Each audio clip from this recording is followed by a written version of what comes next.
All right, welcome back. Today, we are going to be decoding a philosopher whose wisdom was, and I mean this literally, forged in the fires of a collapsing empire. We're going to explore how his desperate search for meaning, for a path back to the divine, ended up creating a kind of roadmap for the soul that has echoed for nearly 2,000 years. So, what if the path to divinity was hidden in your diet? It's a pretty wild question, isn't it? But for a brilliant philosopher named Porphyry, this was the absolute starting point. He truly believed that to purify your soul, you first had to purify your body. And that epic journey, the one to mystical union with the very source of existence, well, that journey began right on your dinner plate. But, to really get his ideas, we first have to understand the man and the unbelievably turbulent world he was born into. This wasn't some philosophy that came from a peaceful garden retreat. Oh no, this was born in an age of absolute chaos. I mean, just look at this timeline for a second. Porphyry is born right as the Roman Empire plunges into one of its darkest periods ever, the crisis of the 3rd century.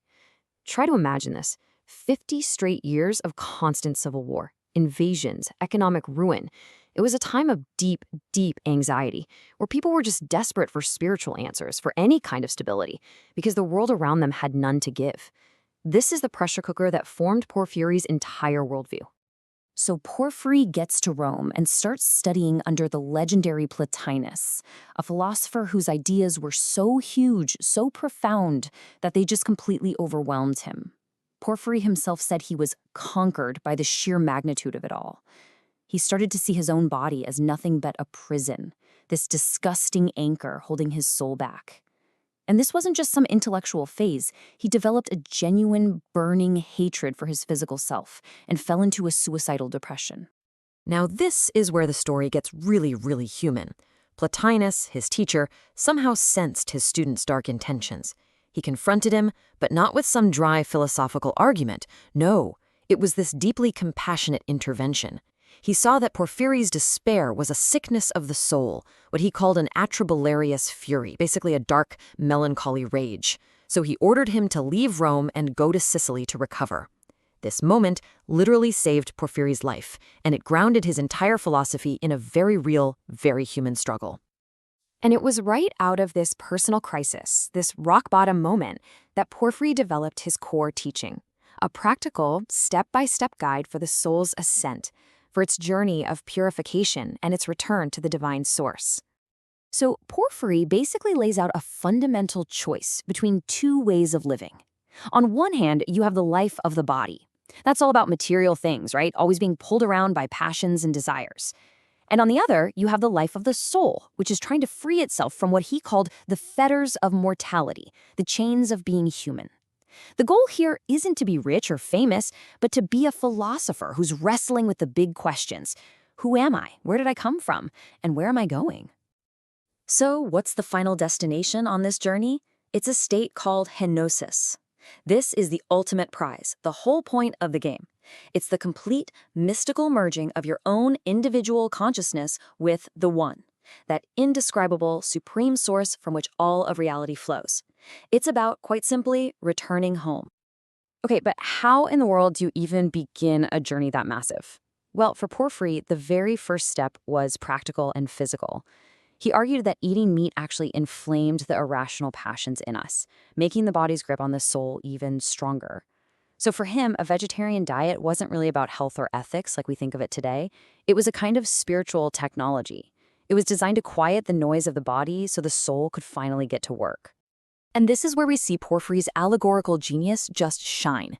He took this short, kind of weird passage from Homer's Odyssey about a cave, and he decoded it as this grand metaphor for the soul's entire journey. So the dark cave, that's our material world.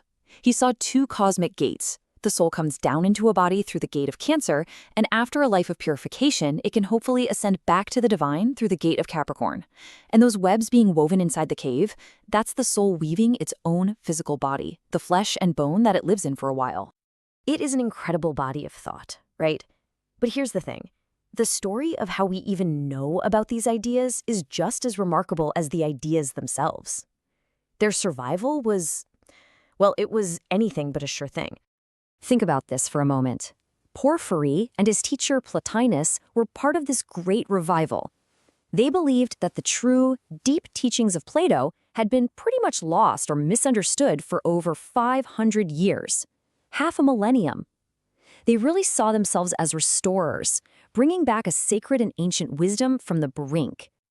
Seriously, the survival of these texts hung by a single thread. If Porphyry hadn't meticulously compiled and published all of his master's works, Platyneus' entire philosophy might have just vanished, gone.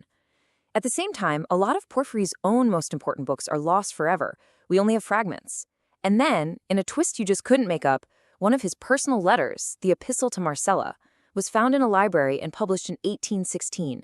That's almost 1,500 years after he died. It just gave us this brand new window into his thought. Because despite all those close calls and all the lost texts, Porphyry's ideas didn't just survive. They became foundational for centuries and centuries of mystical and philosophical thought. It's like a ripple effect through history. His most famous student, Amblicus, took his teachings and ran with them, blending them with Egyptian and Chaldean wisdom. And that created this powerful synthesis that would deeply influence later esoteric traditions. Porphyry's whole method of finding hidden spiritual meaning in ancient myths became a key tool for mystics. You can draw a straight line from him to the magical and philosophical currents of the Renaissance and beyond, shaping traditions that are still around today. And this, right here, is why Porphyry still matters. The search for meaning in a world that feels chaotic and unstable, the struggle for discipline of the mind over the body, even the idea that what we eat can be a tool for spiritual growth. These aren't just ancient problems. They are deeply, profoundly modern. Porphyry was asking our questions just 17 centuries ago. And in the end, the whole journey he described is best captured by this one beautiful phrase from his master, Platyneus, a phrase that Porphyry himself saved for all of us. It describes the soul, stripped of everything worldly, everything material, making its final solitary ascent back to its source. It is a flight of the alone to the alone. Just a powerful, beautiful, and timeless vision of our ultimate potential. This is for entertainment and educational purposes only.